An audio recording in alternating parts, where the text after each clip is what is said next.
get to the bag, ayy. Got the foot on the gas, pedal to the metal when the lane moving fast, ayy. Let them all cross. If they hate, then let them hate and make a bigger boss, ayy. Hey guys, before we jump into the episode, I wanted to let you know it is brought to you by the NMFTA. Let me ask you a question. Do you ship LTL freight? Then listen up, because the NMFC changes went live on July 19th, and they're the biggest updates in the history of freight classification. Now more than ever, accuracy matters. That's why carriers, shippers, and brokers alike are turning to Class IT Plus, the NMFTA's new digital platform for real-time NMFC data. Stop guessing, start classifying smarter, and quote freight with confidence. It's time to get your ship together because the NMFC changes are already here. Learn more at nmfcchanges.com and get started with Class IT Plus at classitplus.com. Just do me a favor and let them know that the Freight Coach sent you. This episode is brought to you by SPI Logistics, the premier freight agent logistics firm in North America. For over 40 years, SPI has been diligently building the most successful freight agent network to provide first-class relationships for our shippers, receivers, and carrier partners. We are more than another transportation network. We are a dedicated team of professionals united by one singular purpose, and that is to expedite our agents' success. All of our agents are set up for success on day one, as they are provided with a full suite of support staff that is ready to assist them with everything from after-hours emergencies to financial and administrative needs on a no-fee basis. This way, you can focus on continuing to grow your business. There is no financial risk to start, and you have the ability to earn up to 75% in commissions. If you are looking to take control of your financial future and build your business with the backing of one of the most successful logistics firms in North America, visit www.spi3pl.com to learn more. Do me a favor and let them know that the Freight Coach sent you. What is up, ladies and gentlemen? We are back. We are live. It is the Freight Coach Podcast, the top podcast in transportation, coming to you guys every single weekday, 8:30 a.m. Pacific, 10:30 Central, to break down some industry headlines. But most importantly, you guys provide some actual insight into what you can do with all of this information. This is your first time tuning in. Welcome. This is the real side of freight, ladies and gentlemen. And I do say that before every single show. And what I mean by that is I only speak with transportation professionals, because at the end of the day, you guys, I want to talk to the right individuals who have done what you're looking to do or who are currently doing what you're trying to achieve. So you can take that information, apply it, utilize it, and see a meaningful difference in your business and your life. Happy Thursday, everybody. I got a very special guest for you guys here. We're talking about my literal favorite conference of the year to attend, and that's the Cybersecurity Conference that my friends at the NMFTA puts on, because I feel like now more than ever, it's becoming so much, like, it's just coming from every angle, right? With cargo theft, with everything that's going on in the industry, with there's so much stuff out there. And it all pretty much starts and stops with your computer. And there's a lot of great things that they discuss at the show. And we're going to kind of break down a little bit of that there today. So I got my good friend Joe Orr back on the show today. So Joe, thank you so much for taking the time to join me today. No, thanks for having me. Hope you're well. No, man, I am. And I'm looking forward to heading to Austin here in a couple of weeks to attend another cybersecurity event. And, you know, again, like I said, it's one of my favorite shows to attend, because it's one of the few times that I feel like I'm in a room that I know so little about, and I can actually absorb and learn from it. And I mean, and I think, like, you know, obviously I don't want to say it's good timing for the industry or anything like that, but everything that broke out this week here with those two high value loads that were stolen through Guy Fieri, that was literally, I've been in this industry for like 20 years, Joe. I have had more people, friends and family, reach out to me asking for my comment on that, of all things. That, and I'm like, you know, it's one of those things now where I think, like, cyber criminals are going to continue to trend in a different direction and everything. And that's based on what I had researched on that case in particular. Like, there's some steps in there that, you know, we have to be on top of here now moving forward. Like, the landscape's just different all across the board. Yeah, and I know I think we've got more pings on that than any cyber theft that I've seen. You know, people asking for comment, and then, you know, even we saw we track like local media, and they'll pick that up and then they'll tag one of our articles. And so it's really amazing how that has really generated discussion, but that also is kind of a microcosm of a typical cyber theft, because it's something that you can easily sell. It's not traceable, and it's high value. And and it's something, I don't want to say everybody needs, but everybody values. Most people value tequila, so it's like it definitely made its rounds, and I know we got asked a lot for comment on it. And I look at it like this, so like the makings of it, where they're like they're pretty sure it was like a double broker situation that kind of led to a lot of it. But you got to look realistically, that individual probably wasn't here in the United States. They were, they weren't associated with it. They were able to somehow get a hold of this information to reroute it and everything else to go. And again, that stuff was already pretty much essentially sold and gone by the time anybody even realized that it was missing. And especially with the fake electronic logs that were showing, locations in a different part of the country and everything. So it's like we're at a point now where people are evolving with this stuff, and and what's next, right? Like I'm hoping none of this happens, but like when is it going to be a critical load of medical supplies? That is for a life-saving vaccine or something like that. Like that's where things can inevitably trend. And again, like I know I talked about this when you were on the show last, but if you have ever read a history book at all, the first thing people do is try and cut off supply lines. And now it's like a digital warfare that's going out there across the world from a cybercrime perspective, where it's like, man, you can start and stop an entire supply chain just with, one ransomware attack out there. Yeah, agreed. I mean, I know when I read about the thing in New York City where they could have brought down the cell towers. That's the first thing I thought about is you shut down supply chain. And, what would that do? Because everybody uses telematics and electronics and electronic logging. And, a lot of people are like, oh, you can't communicate, but you're also all those, I call them, well, they're called IoT devices, but, you lose visibility. And so that is a really, really big deal. And again, with this one, they utilized everything. As far as the double brokering, the spoofing, the false logs, the locations. And so it's very orchestrated. And that's the thing, the bad actors are getting better and better and better. And so, we were talking, because we're looking at, within our SCAC program, we're looking at some additional verification. And, there's no, everything that we looked at, it's like, I don't think it's a step too far, because you can't go too far. You have to go, additional verification. I know we're even talking to some other people within the industry to partner with, because they're interested in it too, because, as an industry, you really got to get together to figure out, how to prevent this. And it's not just class 8. It's, a lot of this is sometimes non-class 8. So you got to look at that also. Yeah, that's really where I think, this is why, speaking of best practices and collaboration and everything else in times like this, when these high profile cases come about, like this is what is going to help progress our industry forward. And, from my perspective, unfortunately, I've had a couple of truckloads stolen in my career.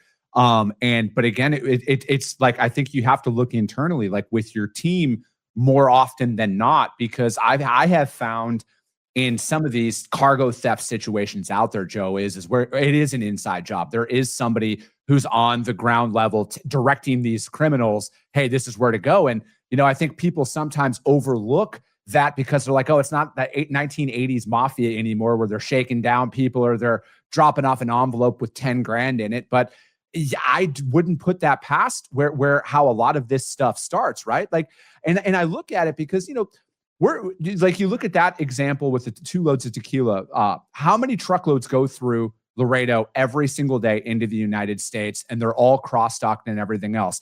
The likelihood that somebody knew exactly which 2 ones that they were on, like, unless you're in there doing some in-depth research, you don't just fall onto that by happenstance, right? Like there are people who are tipping you off and stuff like that. And I think like at times we overlook, they're like, oh, it has to be way more complex than that. But I'm like, I think you really got to start in its simplest form on how things have been done essentially throughout history. Don't overlook what an envelope of cash could do to somebody and the information that they would be willing to spew. Yeah. And I mean, the thing we also always talk about is again, and I know I've mentioned on your show, is offboarding employees. Yeah. You know, it only takes one employee, either, hey, here's a little bit of money, or maybe even it's a disgruntled employee or somebody looking to make a little bit of cash, that they had access to your system. And so they can still look at bill of ladings. They can still look at your positions, and they're like, oh, I can go in here and look at all this information.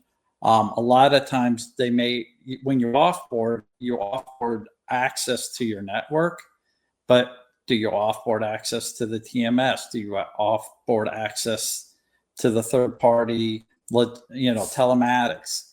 That's not typically single sign-on or through Okta.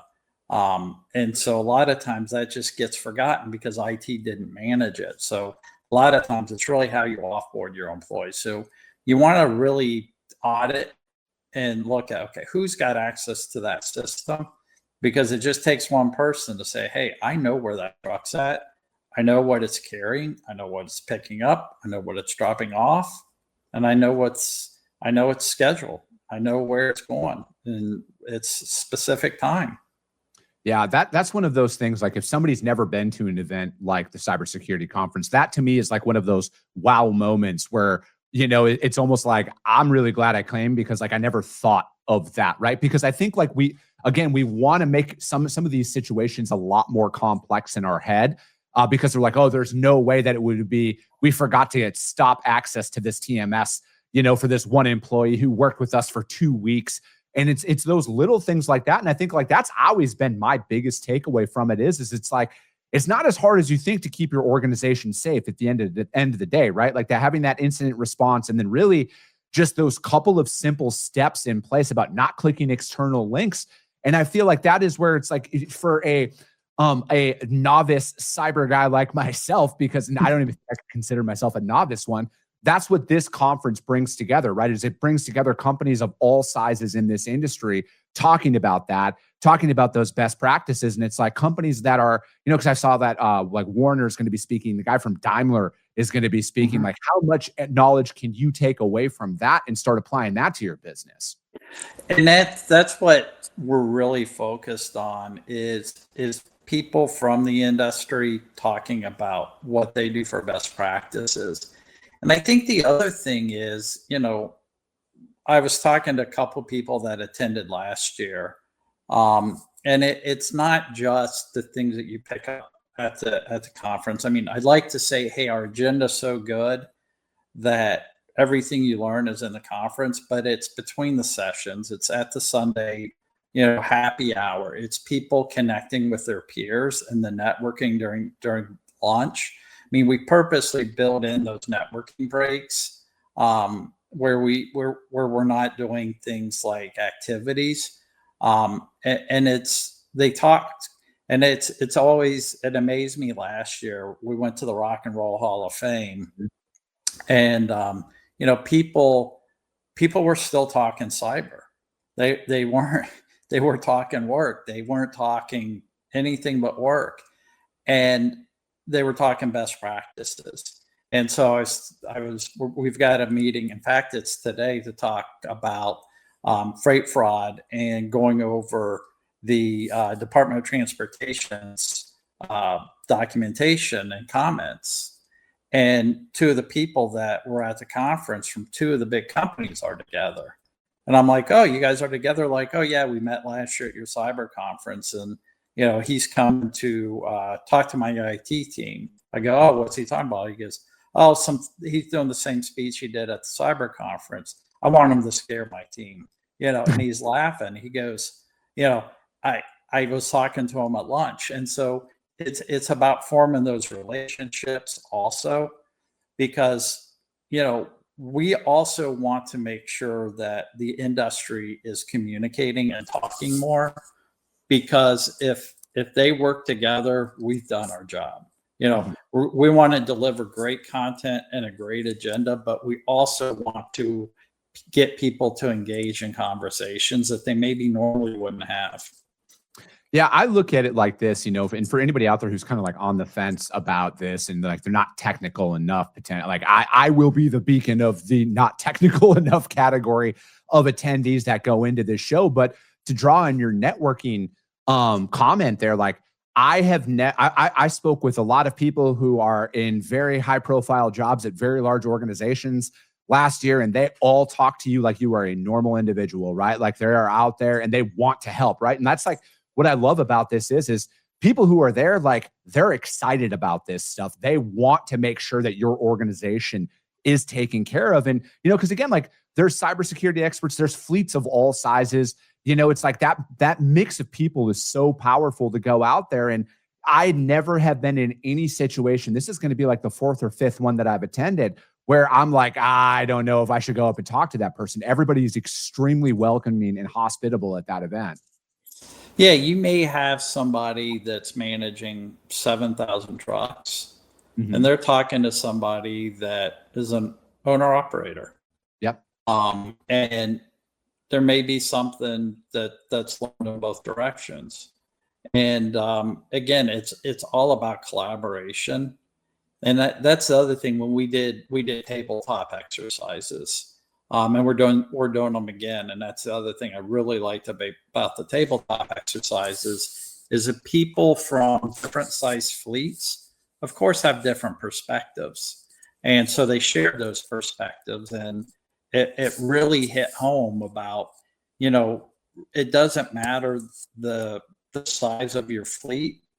It's really your approach.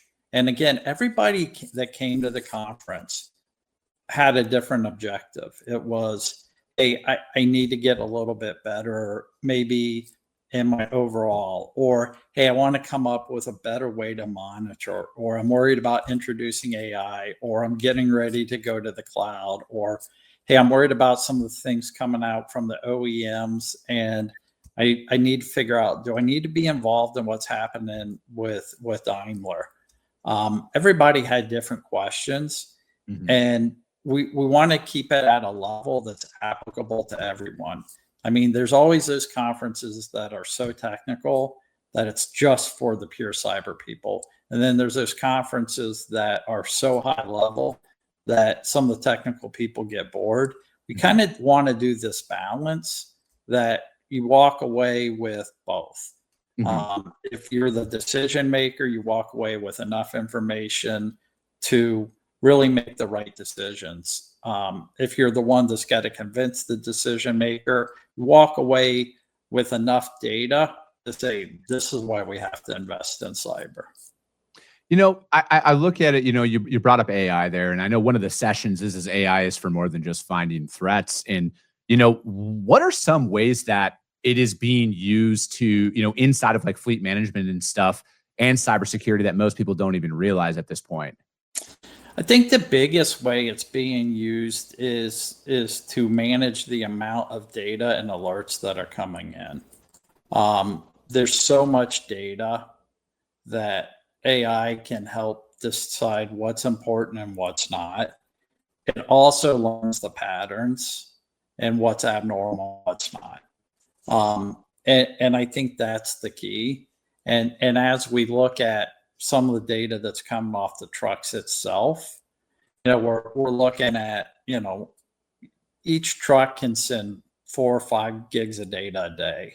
And it's like, how do you make sense of that? What's normal? What's abnormal from a cyber perspective? And how do you pick out just that one thing that's not normal? And that's how AI can help. But it's the same thing, you know, within the enterprise itself. It's just AI, I think, takes this big bulk of data and tells you this is what really you need to focus on, because it can learn. Now, you know, a lot of people think AI is just so smart, we don't need to teach it, but we do need to teach AI. but you can teach it to recognize patterns. And so a lot of what is going to be talked about is how do you train the AI model and how do you get it to make sure it's doing what you expect it to do? Yeah, I also look at it as like drawing a parallel from the AI and what you guys are rolling out with that is obviously I don't want things to happen, but things are going to happen, right? And it's like that's when we're at a time when it's like seconds are critical and having an incident response in place and stuff like that. So it's like what are some of those common mistakes out there that you think companies are making within the first couple of minutes of a breach that that they should be aware of, that they're not even aware of, that they're making? I think one of the biggest mistakes when a breach happens is first of all they don't react. They don't react fast enough. They think it's isolated. I mean, the first thing you should do is shut it down. Isolate everything. Because you don't know where it started, you don't know how far it spread. You want to shut everything down and you want to isolate. And then you want to go ahead and you want to figure out, okay, where did this start? I think a lot of time, in that case, it's like seconds count, minutes count. I think a lot of times they don't do that. Second of all, I think there's sometimes a lack of communication. It's almost like I'm embarrassed. I think you got to communicate out because you got to let people know what's going on. I think a lack of communication always kind of comes back. You want to communicate, hey, here's what's going on. But to me, those are two of the biggest issues is not shutting things down quick enough and then not communicating. I think taking those two actions will definitely help. And I know a lot, there's been a couple ones that have happened recently, and it seems like they're doing that much better and much faster. And what could have taken weeks to clean up, it literally took hours to clean up. And of course, that makes a big difference. Yeah, I was going to say, and then, there's another one of the sessions was like hacking the human firewall.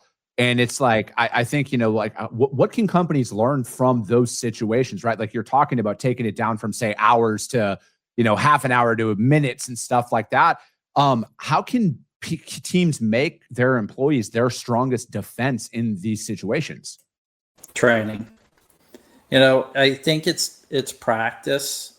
I think it's training. Everybody thinks, it can never happen. It's like, more of this training. It's almost like cyber training is almost like HR training. Sometimes you think, here we go again. How many times are we going through this? No offense to HR training, but it's like, okay, I know, here's what we gotta do. But with cyber training, it's like, this can happen and this is what you got to do. So it's like, take it seriously and have a plan. I know that's one of the things we heard last year is that, hey, we had a book about this thick and we got to about page 2, then we threw the book out the window. So have a plan, practice your plan, and then practice your plan again. And then each function needs a role. Each stakeholder in the company needs a role. And so each person should know their role if a cyber event happens. And each person in the company needs a role to prevent it. And again, no matter what your role is in the company, you could be the one that lets the bad actor in. So that's why training is so important. And, you can't do enough training. And if you do something that you think, oops, I think I made a mistake, don't, let your IT team, let your security team know right away. So I think that's also part of the training. But I think it's training and then retraining and then practice and documentation. Do you think that that's going to be kind of part, like, because you were bringing up tabletop exercises earlier, is there going to be something like that as a part of the tabletop exercises where you're going to kind of have a mock incident response style thing out there of, because like I look at some of this hands-on stuff and it's like you go in and you listen to some of these organizations who have unfortunately been through this situation. You brought up we had a manual that was 87 chapters, and essentially we've condensed it down to 2 pages and stuff like that. Is that what some attendees can expect from some of those tabletop exercises? Yeah, and the tabletop exercise is exciting because we're leading it and we're walking through, a risk assessment. And then you do what's called a risk register for the business. Then you walk through, okay, an event has actually happened, and you practice your business continuity. And that is, how does the business keep running when there's a cyber event? And then that gives you actually something from the conference that you take away and you can actually implement at your company. And so that's a valuable resource. And that's something that, a lot of companies spend money just doing that. And that's a benefit you're getting from the conference is actually creating that. So that business continuity plan and that risk register, that in itself is something extremely valuable you're walking away to the conference from the conference with. Yeah, I think, from everything that I'm hearing is it's more of an interactive hands-on conference as opposed to just going and, listening to people speak. And then you might be afraid to go up and want to talk to the speaker to ask some more questions and stuff like that. Like, you guys are really taking that interactive hands-on approach where it's like, hey guys, we just heard a bunch of this. Now let's go to these tabletop exercises, these breakout sessions. Let's work through incident response. Let's work through putting a plan together, whatever that topic might be in those individual exercises. And I think, like, to me, that's what's so important about attending an event like this, though, right? Like, again, this is coming from somebody who can't even call themselves a novice inside of cybersecurity. Like, this is what would make an individual like myself want to go here, because it's that hands-on training that you're getting from some of the biggest logos in this industry. You're getting that interactive experience. And there is no better opportunity for people out there than this, especially for this topic. And you're getting different And you're getting different perspectives. I mean, that's one of the things that I always appreciate. So when you do the risk register and the response plan, the thing we heard last year was a response plan. 2 companies, 2 big companies, 2 big logos, could not have had a more opposite approach to when an event happens. One is, hey, we take it, we're going to communicate, but we're going to go third party, and here's how we hand it off. Another one's like, okay, we're going to handle it in-house. Here's a team we engage. Yet another one is we reach out to the insurance company, and the insurance company pretty much runs its playbook. So, 3 very different approaches to solve the same problem. Not that one of them was right or wrong. There's pros and cons to each, which was an interesting discussion itself. But, if I'm someone who's trying to figure out what to do, then afterwards, I know a lot of people came up to these guys and said, well, why did you make this decision? And that's the other thing at the conference is everybody's open to the discussion. It's not like, hey, I'm not going to share. And it's like, yeah, I went the insurance route and here's why, or I decided not to go the insurance route and this is why.